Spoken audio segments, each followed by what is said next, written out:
ताकतवर बनाना पड़ेगा और उसमें निष्पक्षता के साथ वो जो है उस महिला के साथ कार्य करें मिलकर, उसको जो न्याय दिलाने की प्रक्रिया है उसमें सहयोग करना चाहिए, जबकि ऐसा है नहीं। ठीक है ना।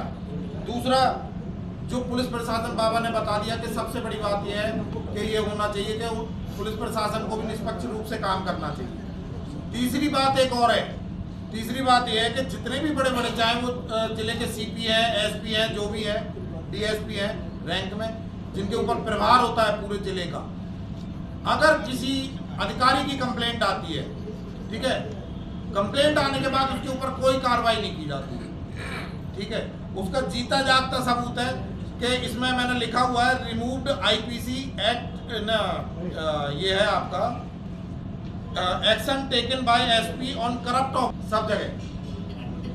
ठीक है ना।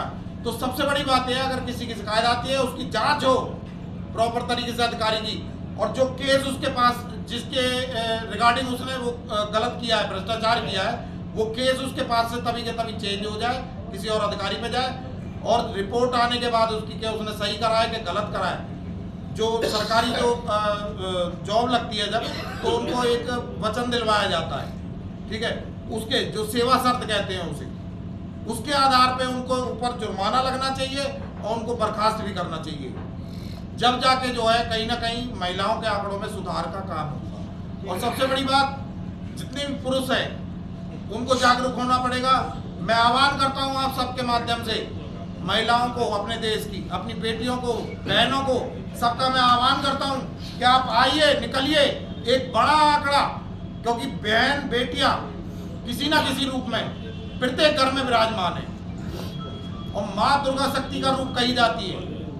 तो मैं ये स्पष्ट कहना चाहता हूं, दुर्गा किसी से कमजोर नहीं है, शिव बिना ये दुर्गा के पूरा नहीं है, शक्ति के बिना शिव नहीं है। ठीक है ना। तो मैं आह्वान करता हूं आपके सभी के चैनलों के माध्यम से, महिला शक्ति आगे आए जगह जगह, क्योंकि जो सरकार ढोल पीट रही है कि हमने महिलाओं के लिए ये करा, फलाना करा, ढेका करा, बेटी बचाओ बेटी पढ़ाओ, सब कहीं ना कहीं भूतल पे ढकोसला है वोटों को लुभाने के लिए। तो वो लोग आगे आए, इसको कन्वर्ट करें अपनी सुरक्षा के लिए। और एक और चीज मैं कहना चाहूंगा, प्रत्येक माता पिता जो जिनके घर में बेटियां हैं, ठीक है ना, कम एज की हैं, वो कहीं ना कहीं अपने बच्चों को, जैसे जूडो कराटे होते हैं और भी फिजिकल एक्टिविटी होती है, बॉक्सिंग हो गया, ये सब कुछ ना कुछ ऐसा करें, क्योंकि जिम्मेदारी कहीं ना कहीं हमने, जब सरकार नहीं ले रही, पुलिस प्रशासन हमारी जिम्मेदारी नहीं ले रहा, तो कहीं ना कहीं हमारी जिम्मेदारी बन जाती है, क्योंकि सबसे पहली जिम्मेदारी हमारी अपनी है कि हमें अपनी बहन बेटियां सुरक्षित करनी है। ठीक है ना। तो ये प्रपोजल है और इस पर 3PP पर पुलिस, प्रेस, पब्लिक, देखो जब कैमरे के सामने और भरी भीड़ में पब्लिक के सामने अगर पुलिस अपना काम करेगी तो निष्पक्षता आएगी। उन पर जो दाग लगते हैं बार बार, उस दाग से भी बचेंगे और मुझे पूरी उम्मीद है कि न्याय भी मिलेगी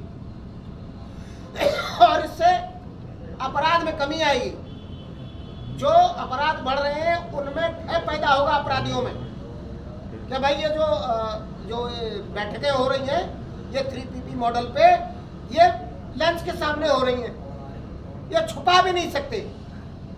जो ये अभी चलता है ना कि भाई वो कैमरे वाले को तो पता चला। महिलाओं का सामाजिक घरेलू हिंसा उत्पीड़न के अलावा कारखानों में भी उत्पीड़न होता है। जैसे फैक्ट्री एक्ट, हरियाणा सरकार का अपना रिकॉर्ड है कि हरियाणा में फरीदाबाद कम से कम फैक्ट्री में 25,000 फैक्ट्रियां हैं, मगर 25,000 में 98% ऐसी फैक्ट्रियां हैं जो कि महिलाओं को अधिकार नहीं देती हैं, मिनिमम वेज नहीं देती हैं। अगर कोई लड़ता है उसे निकाल के बहाना बना के उन्हें बाहर निकाल दिया जाता है, समझिए। और फैक्ट्री एक्ट 1948 के तहत महिलाओं का अधिकार दिया गया, उनका सुलभ शौचालय, पेशाब का सब अलग हो, समझिए, लेकिन नहीं होता है। होता है ज्वाइंट उनके पास ही कर दिया जाता है, जो कि शर्मिंदगी की बात होती है। दूसरी बात यह, हर फैक्ट्री में महिलाएं काम करती हैं, उनके बच्चे भी होंगे तो उनके लिए क्रिच होता है, दूध का इंतजाम किया जाता है, खिलौने भी दिए जाते हैं और घंटे घंटे में महिला अपने बच्चों को देखने भी जाती है, लेकिन यहाँ किसी फैक्ट्री में ऐसा नहीं है, समझिए। और दूसरी बात है, समान काम समान दाम। महिला भी 8.5 घंटा काम करती है, पुरुष भी 8.5 घंटा काम करता है, लेकिन महिला को कितना मिलता? 6,000। अगर उसने विरोध किया तो किसी न किसी बहाने से उसे निकाल दिया जाता है, समझिए, निकाल दिया जाता। डिलीवरी के समय महिला को 3 महीने पहले और 3 महीने बाद छुट्टी का प्रावधान है, सब है इतनी, लेकिन ऐसा होता नहीं। कहीं भी जाओ ऐसा होता ही नहीं। महिला मासिक धर्म स्वच्छता के लिए उड़न योजना एक बनाई हुई है सरकार की, कि वो जाए नैपकिन, सैनिटरी पैड वगैरह उन्हें दे महिलाओं को, लेकिन ऐसा नहीं होता है कहीं भी, जो कि बड़ा तकलीफ वाली।